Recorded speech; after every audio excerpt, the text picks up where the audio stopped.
தமிழக மக்கள் விஜய்க்கு அளித்துள்ள பரிசு மைனாரிட்டி அரசு. மைனாரிட்டி அரசில் எப்படி வழிநடத்துவது என்று தெரியாமல் தத்தளித்துக் கொண்டிருக்கிறார் விஜய். அனுபவமிக்க செங்கோட்டையனை எல்லாம் புறக்கணித்ததன் விளைவு ஆளுநர் மாலை கடிதத்திலேயே தங்களது அறியாமையை காட்டியிருக்கிறார். அரசியல் அனுபவம் இல்லாத விஜயை அலறவிட்டுக் கொண்டிருக்கிறது ஆளுநர் மாளிகை. நீதிமன்றம் செல்வதற்கு தயங்கிக் கொண்டிருக்கிறார் விஜய். புதிய முதல்வருக்கான பாதுகாப்பை விலக்கிக் கொண்டதன் விளைவு தமிழகம் முழுவதும் பதற்றத்தில் இருக்கிறது. காவல்துறைகள் ஆங்காங்கே தென்படுகிறார்கள். என்னதான் நடக்கிறது பனையூரிலும் கவர்னர் மாளிகையிலும்? அடுத்தடுத்து என்ன நடக்க போகிறது? மைனாரிட்டி ஆட்சியை மெஜாரிட்டி ஆட்சியாக்க முடியுமா விஜயால்?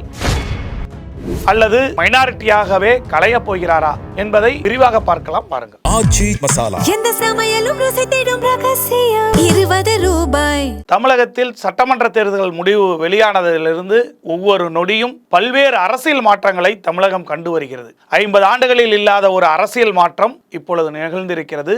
ஏனென்றால் மக்கள் விஜய்க்கு பெருவாரியாக வாக்குகள் அளித்திருந்தாலுமே கூட முழுமையான வாக்கை அளிக்கவில்லை. மைனாரிட்டியில் தான் விஜய் இருக்கிறார். அதனால் அவருக்கான பிரச்சனைகள் ஏராளமாக பல ரூபங்களில் வந்து கொண்டிருக்கிறது. அவரும் கொஞ்சம் தேடி போகிறார் என்றே கூற வேண்டும். அதிலும் குறிப்பாக ஆளுநர் தாவேகாவையும் விஜயையும் அலறவிட்டுக் கொண்டிருக்கிறார். இதனால் தமிழகத்தில் பதற்றம் ஏற்பட்டு இருக்கிறது. இதன் பின்னணிகள் என்னென்று பார்த்தால், விஜயை பொறுத்தவரை 108 சீட்டு பெற்றிருந்தார். அவருக்கு தேவையானது இன்னும் 118க்கான எண்ணிக்கைக்கு 12 முதல் 20 சீட்டு இருந்தால் தாராளமாக ஆட்சி செய்யலாம் என்று இருந்த நிலையில் அவரது மூவ்மெண்ட் திமுக கூட்டணியில் இருக்கக்கூடிய கட்சிகளை அழைப்பது என்று இருந்தது. திமுக கூட்டணி கட்சிகள் அனைத்திற்கும் திமுகவை தவிர்த்து அனைவருக்கும் அழைப்பு விடுத்தார். அதில் காங்கிரஸ் முதலாவதாக வந்து சேர்ந்து விட்டது. மற்றவர்கள் எல்லாம் ஐடியலுக்கு சென்று விட்டார்கள். காங்கிரஸ் சேர்ந்தது பின் ஆளுநரை சந்தித்த விஜய் ஆளுநர் மாளிகையில் தனக்கான ஆதரவு என்ன இருக்கிறது என்பதை எதன் அடிப்படையில் முதலில் பார்த்திருக்க வேண்டுமே. ஆனால் சிங்கிள் லார்ஜஸ்ட் பார்ட்டி சட்டமன்ற தேர்தல் முடிவுகள் வெளியானதில் அதிகப்படியாக எம்எல்ஏக்களை வைத்துள்ள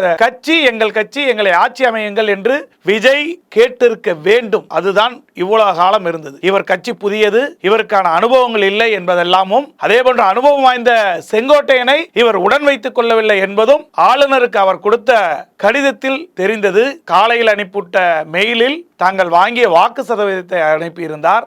அது முற்றிலும் தவறு. அதற்கடுத்தபடியாக ஆளுநரை நேரில் சந்தித்த போது கொடுத்த கடிதத்தில் தாங்கள் மற்றும் காங்கிரஸ் கட்சியினருடன் சேர்ந்து 113 எண்ணிக்கையை பெற்றுவிட்டோம் அப்படி என்று கூறியிருக்கிறார்.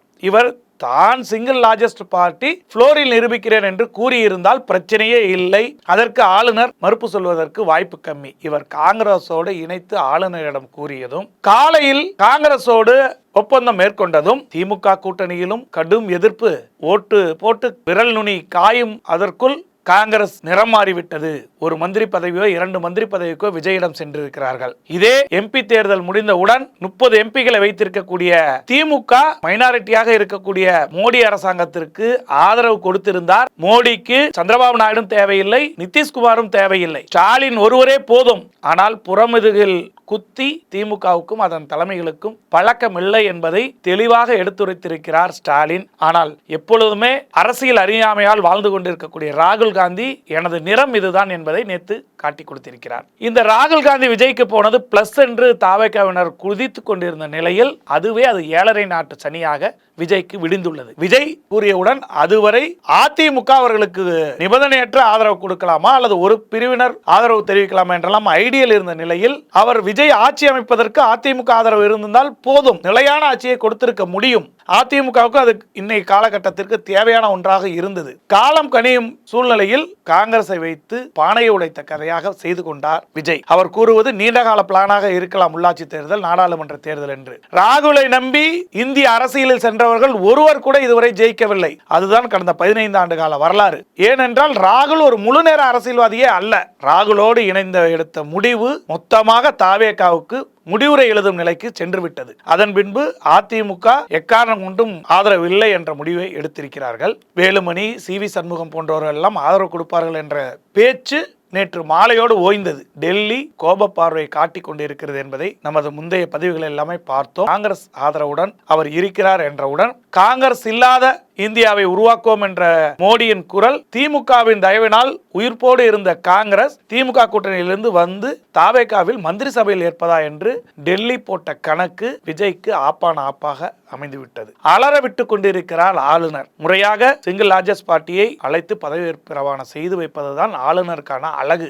ஆனால் பாஜகவோ ஏன் தாவேகாவோடு இணைந்துள்ள காங்கிரசுக்கோ ஆளுநரை வைத்துதான் தமிழகத்தில் ஆட்சியை பல்வேறு கட்டங்களில் சோதித்திருக்கிறார்கள், பல்வேறு கட்டங்களில் அடியும் வாங்கியிருக்கிறார்கள். அந்த வேளையில் காங்கிரஸை போன்று மோடி அரசாங்கம் செய்கிறது. விஜயை எளிதாக பதவியேற்க விடக்கூடாது என்று கங்கணம் கொட்டியிருக்கிறார்கள். இதனால் திமுக கூட்டணி கட்சிகளான விசிக இன்று நடத்த இருந்த எம்எல்ஏ கூட்டத்தை ஒத்திவைத்திருக்கிறது. கம்யூனிஸ்ட் கட்சிகளும் ஒத்தி போட்டிருக்கிறார்கள். இதற்கு காரணம் தாவேகாவுக்கு அரசியல் அனுபவம் இல்லை, அரசியல் முதிர்ச்சியும் இல்லை, முதிர்ச்சியான மனிதரான செங்கோட்டையனை கூட வைத்துக் கொள்ளவும் இல்லை என்ற பயத்தின் காரணமாக விஜய்க்கு நெருங்கி வந்தவர்கள் கூட விலகி செல்ல ஆரம்பித்து விட்டார்கள். இப்பொழுது பாமகவும் சைலண்டாக இருக்கிறது, மற்ற திமுக கூட்டணி கட்சிகளும் சைலண்டாக இருக்கிறார்கள். விஜயோ ஆளுநர் மாளிகைக்கு செல்வதும் வருவதுமாக இருக்கிறார். விஜய்க்கு ஒரே தீர்வு, ஆளுநரை தவிர்த்து நீதிமன்றம் செல்வதே தீர்வு. நீதிமன்றம் சென்றால் விஜய் பதவி பிரமாணம் எடுப்பதில் எந்த சிக்கலும் இருக்க போவது அல்ல. ஆனால் அதற்கு விஜய் ஏன் யோசித்துக் கொண்டிருக்கிறார் என்று தெரியவில்லை.